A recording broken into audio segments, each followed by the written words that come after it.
Hey there, Internet. My name is Sarai. It's been a while since I've made a video. I haven't been on the whole internet social media train in a good 6 months or so, but I've been meaning to come back to making videos because I really wanted to do a series on Egyptian paganism, Kemetic paganism, but I keep putting it off. But then today my power got cut, so I don't have any power right now, and I'm baking. I am so sweaty, it's disgusting. So I'm sitting here with 2 liters of water, staring out the window, and thought, you know what? I got 50% battery on my phone. Let's just go ahead and start that Egyptian pagan series. My reasons for making this series are a little bit selfish, not gonna lie. I feel like I've kind of exhausted everything that is already on YouTube that could be considered Egyptian pagan stuff. Every YouTuber who makes really interesting stuff or general mythology explained videos, I've seen it all, and there is definitely a lack of new stuff out there. So I figured if I go ahead and put out all of my research and personal gnosis, it can at least spark other people to be interested, to have a conversation, or maybe you'll make your own video on these topics, and I would really love to just eat that up and get all of it in my body. This video and all the videos henceforth, this whole series, is not just for people who consider themselves to be pagans or are exploring paganism, but it's also if you are on the more academic side and are just looking to learn about these kinds of religions or what was done in the past and what people might be doing nowadays. I'm not doing just my own personal gnosis and personal spirituality and everything that I think is true. All of my perceptions. I'm also going to be talking about a lot of good historical stuff. I definitely like to use historical source material, so please stick around if you are just here for that side of things. It's so hot. I'm dying inside. So I have been a Kemetic pagan for a very long time, but I haven't really identified as a Kemetic pagan until more recently, just because my practice was so syncretic and I had a lot of different cool stuff in it, and I still do, but I think nowadays it's so heavily Egyptian that there's just no other way to really accurately describe what it is that I do and my worldview and how I approach spirit. So, what is Kemetic paganism? As I'm sure you know, Kemetic paganism is essentially the modern day worship of the ancient Egyptian gods, but that is kind of a weird definition in my opinion. The reason for that is that Kemetic spirituality, ancient Egyptian spirituality, heavily influenced a lot of religions that we see today. Everything from Christianity and Judaism to a lot of the same gods and concepts of deity surviving in traditions like Yoruba. It's important to understand that ancient Egyptian religion was very much an African spirituality. Once you dive into ancient Egyptian literature, everything from records to myth, you're going to find that there is a lot going on with places like Kush and Nubia and the whole African continent. And that worldview, that perspective of geography and land and relationship to each other influences a lot of what ancient Egyptian spirituality is and now is being rebirthed as. That being said, there's a lot of flexibility too. You might find yourself drawn to anything from Kemetic Wicca to the Kemetic Orthodoxy. Those are obviously new things that have developed from Kemetic religion, but you also don't need to feel like you have to participate in those or even study them at all. There's a lot of flexibility in this realm. Kemetic paganism is also a really big part of the modern Afro-spirituality movement. So you're going to find a lot of material online, a lot of books online that have to do with Black people who are part of the diaspora, the African diaspora, using this religious practice as a form of empowerment. This is important because usually in paganism, we talk a lot about how your genetics and your heritage don't matter, and that you can select a pantheon that really connects with you. You can select from many different pantheons if that works with you. You can do ancestor work, but you can also find yourself drawn to deities that have nothing to do with your heritage. This is absolutely true, but it's also important to understand that some traditions are part of the way that people empower themselves through their ancestors. Long story short, you do not have to be part of the African diaspora to practice Kemetic paganism, but you should be aware that a lot of people who do practice it are doing it as a form of personal empowerment and exploring their roots in Africa. So let's talk about how Kemetic paganism is structured. You can honestly go on Wikipedia and see that the list is hella long, babe. It's long. There are so many deities, and there's so many versions of deities. There's so many mixed versions of deities where like even three can come together to form a new one. There's lists of ones that just were worshipped in one town or exactly one temple, and that's just from what we've uncovered. This is a civilization that lasted for 4,000 years, keeping in mind that every pharaoh or king or whatever wanted to build something magnificent to show their name off, and we've only found what we read about in textbooks. You know, there's so much more out there. So the source material for Kemetic paganism is always going to be expanding as new things are uncovered, new temple complexes, new artifacts, new interesting ways of life, or even new beer recipes. Beer recipe thing is a thing. A guy did it. He made beer from like ancient East. It's really, really cool. When you're looking at all the different gods, don't feel too overwhelmed. It's actually going to be really easy for you to find one to connect with because there's so many, but it also will be difficult. Essentially, what's important to understand is that the Egyptian religion is overall a sun cult. If you vibe with the idea of sun worship, you're probably going to find yourself feeling really comfortable in Kemetic paganism. Despite it being overall a sun cult and putting the sun at the top of things, different areas, different cities and villages or jurisdictions of the Egyptian empire had different gods at the top. You're probably familiar with Ra being the number one dude, but that wasn't always the case and isn't always the case. You've probably heard the words Thebes and Memphis and Heliopolis a few times in your life, probably from school, maybe from your recent research. These places also had their own like cult centers. So different gods and different triads of gods sometimes were worshipped as, you know, sort of top dog. It is true that the Heliopolitan triad is the one that we are most familiar with, that kind of defined Egyptian religion. That's what I personally work with a lot. But it's not the only one. So if you don't really vibe with the idea of Ra or the sun god being sort of at the top and the king of all deity, that's fine. You're not going to be put into that box through Kemetic paganism, which is why I mentioned earlier that there are a lot of different ways that you can worship. And sometimes things like Kemetic Wicca might be too flexible for you if you want to be traditional, or things like Kemetic Orthodoxy might be too strict when you're actually looking for something a bit more flexible. So keep in mind that you are completely allowed to feel this out. Because each of these cities had their own main deity of worship or triads of deities, that also meant that they had slightly different variations in the mythologies that they worked with and that they were inspired by. You're probably familiar with the idea that in the beginning there was the waters of Khnum, which was just emptiness before time, before creation, and then the first god created himself. Who that god is can vary. For me, I worship Atum to take that place, Atum Ra. For me, Ra and Atum are the same deity. I've synchronized them for myself, and they are that self-created person. Atum is also called the Great Hishi, and he either sneezed or spit or masturbated or had sex with his own shadow to then create his two children, Shu and Tefnut. They were the gods of moisture and air, who then created Geb and Nut, earth and sky, who then had their children, who I'm sure you're familiar with, Isis, Osiris, Nephthys, Set, etc. This is a really common version of the story, but it's not the only one. So if you find yourself drawn to Egyptian religion, but you've read this story before and something about it just doesn't click, there are other versions out there, and I encourage you to check them out. That being said, you don't need to select like one city's version of mythological history and go with it, you know. One thing that I think is really powerful about the Egyptian religion is how naturally syncretic it is within itself, but also without itself. As the Egyptian empire expanded, especially into areas like Libya or Canaan and ancient Israel, all that, they took on the local gods and made temples for them. They didn't reject them, they didn't give them new names or, you know, rewrite them to be Egyptian. They just added them to the pantheon. For me, this has really worked out because as a Jewish person who is practicing Egyptian paganism, I really want that connection to my personal homeland. That's where my ancestral worship comes through.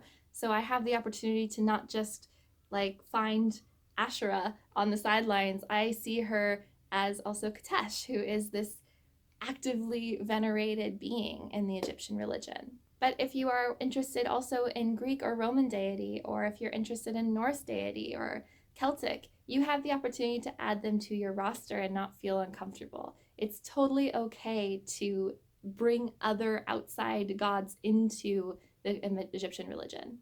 That being said, I would personally say there's only one belief that you absolutely have to have if you want to consider yourself a Kemetic pagan.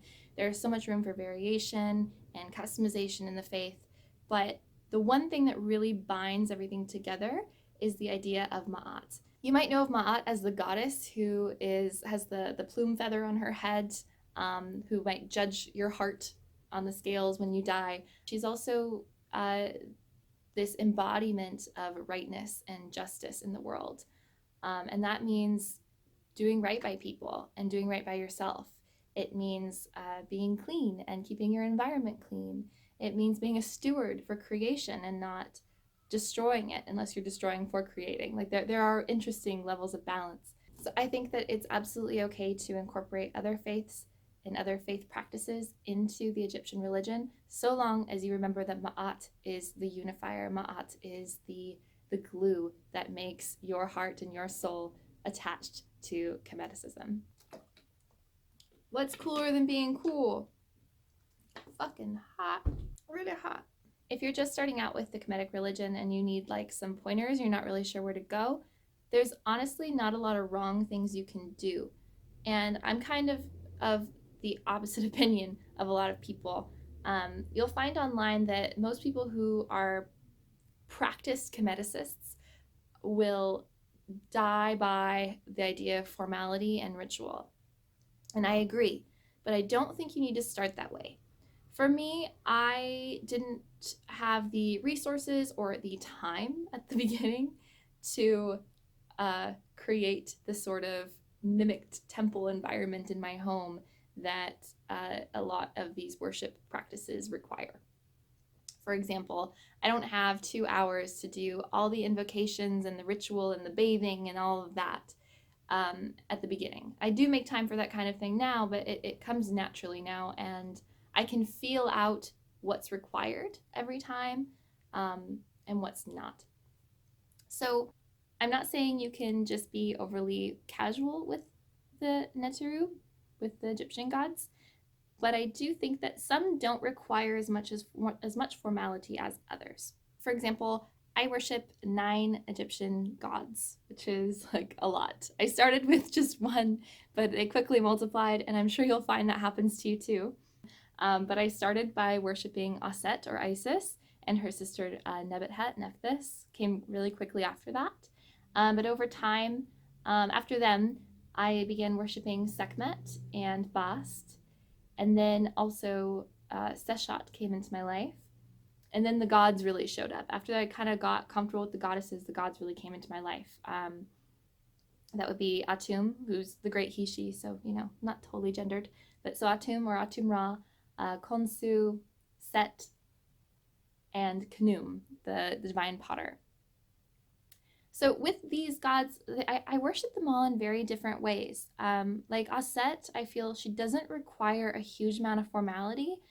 She is very much a heart-centered person, and she seems to really appreciate the temples I build for her in my mind. Other ones require a lot of formality, like Bast and Sekhmet. I find that they really want me to bow to them. It's not just, I don't really work with them so much as it's a worship feeling. Some pagans prefer to worship, other pagans prefer to work with. For me, it's always a mix of both depending on the deity.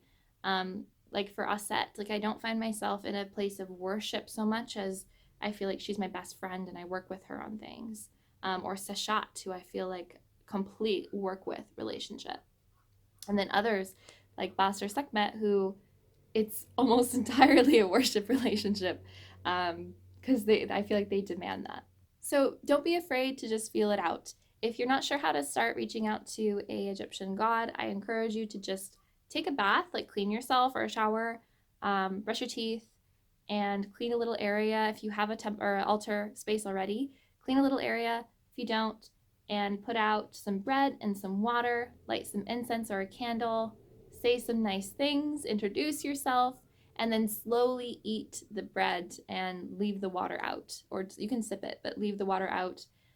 Make sure you're sharing it with them, And then you can dispose of the water later or the next day or when you feel like they've had the ka from it, the energy from it. That's the important thing about Kemetic offerings, is that the idea is that the gods they're these beings of energy. So what they take is the energy of the offerings that you give. So nothing should be wasted. So if you leave out a huge plate of fruits and chocolates, do not leave them there for hours. Give them as offerings, sit down, do your ritual, say your prayers, and then eat them. Something like water can be left out overnight if you'd like. Try to change it every day if that's a thing you'd like to do, to leave out water. But try not to waste anything. I think that the Egyptian gods are also really into weird offerings as well. For example, I offered my cat to Bast. I did not eat her though. She just exists in the home as a sacred thing. I see her as a sacred being who I have given to Bast in reverence, and she's gotten sick a couple times, and praying to Bast and asking Bast for assistance has really been quite the miracle. She has FIV, so sickness sucks. Some gods, such as Khonsu, really appreciate just hanging out with them. I've heard some people get woken up in the middle of the night just to give him some attention when the moon's out. For me, Khonsu really seems to enjoy giving me like mind riddles to just sit and ponder. And if I take the time to like listen and think through those riddles, that's a really good offering. It's kind of an intellectual one, but I guess it's an offering of time overall, in a way. The sun is setting rapidly. It's hot. Go away, sun. Like sitting here talking about how great sun worship is while telling the sun to go down. In my defense, Atum Ra is the sunset part of the sun. Kemetic paganism differs from a lot of modern pagan traditions because it flips a lot of things on its head. The moon is male, the earth is male, and the sky is female. I think Norse paganism does a few gender switches as well, but you'll see that a lot in Near East, African, and Eastern tradition, as well as like South American tradition. So if that's something that you kind of feel called to, Kemetic paganism can be a really great way to explore that. I know for me, I never really liked the idea of the Earth Mother. The Earth always felt like a seed, like a masculine seed sort of energy for me. Same with the moon. I always got masculine vibes from the moon. The idea of the moon being one of the eyes of Ra plucked out and placed in the night sky always really, really, it gives me chills just thinking about it. It works for me. If, however, you're just interested in worshiping a single Egyptian god into whatever pantheon you're working with now, I encourage you to do that as well. I don't think it's that big a deal. One thing to be very aware of is the history here, because there's a weasel in my garden. I hate that weasel. He ate all of the plums on our plum tree this spring. I think it's important to be aware of the tradition of Egyptian gods being sort of taken out of Egypt and put into other pantheons. You can do it, go for it, but keep in mind that like if you want to worship Isis, for example, you're going to find a very different version of Isis after the Roman conquering of Egypt, where things were kind of redone and rewritten. She was made into a much more sexual Aphrodite-like figure than she really was before. I found that she doesn't, like in my personal experience with her, she doesn't really mind those associations, like roses or, ocean waves, all that. She's cool with it. But other beings have not been so cool in my experience. Again, you'll find that in Egypt itself, goddesses like Bast were about war and protection and healing, and they were warriors. She was associated with the sun. But after the Roman occupation of Egypt, Bast was changed a lot. She became a lunar goddess associated also with like drunkenness and sex and joy and rock and roll. She became a lot like Artemis, for example, or Diana. One of those. So I would just be careful about choosing carefully how you want to do it. So if you're going to be taking an Egyptian god out of Egypt and putting it into your current practice, rather than adopting like Kemetic paganism as a faith, take a lot more extra time in getting to know that god on your own before you just say, I work with them. because you might be getting a different version than you'd be expecting, and you might be disappointed when you find out that, like, oh, I really want to worship Bast as like this cool moon goddess, and then I found out that like she's not about that life. It could be different for you, you'll find out, but again, I just encourage you to take a little bit more time if that's what you're going to be doing. So yeah, I hope that was helpful. In the future, in the very near future, I will be making a lot of videos about some of the specifics when it comes to Egyptian paganism. I want to make videos about, I'll be going through all the gods, and going as in-depth as I can, through as many as I can. I know that there's a lot who aren't as popular, who don't have a lot of material online. For example, I work with Seshat and Khnum, and I very rarely, if at all, see like in-depth material on them. So if there is someone you would like me to explore and talk about, please let me know in the comments and I will put it on a list. If a lot of people are into that person, I'll throw them up to the top and get that out soon. But also, if you would like me to talk in depth about any myths or ideas or worldviews or cosmologies or traditions in Egyptian paganism, whether it be ritual or sigil magic or how talismans work or how to protect the home or learning Medu Neter, learning Egyptian, anything that you find is something that you're wondering about but you can't find a lot of material on, I do this, my partner does this, we're all about this life, and I really would be happy to create that content for you. So just put it in the comments below and I'll get to it. I've also started an actual blog on the subject, not just Egyptian religion, but just kind of my pagan and spiritual life in general, and with a smattering of other writing. So I don't have any kind of series going on over there, but if you're interested in seeing what I'm doing, I guess, there's that. Link below. With all that said, have a fabulous day. Enjoy the summer, if it's summer when you're watching this. I am going to go lay in the garden because the sun is setting and I have a lot of sweat all down my back and I would like it to go. Thanks so much for spending this time with me, and I will see you in the next video. Bye.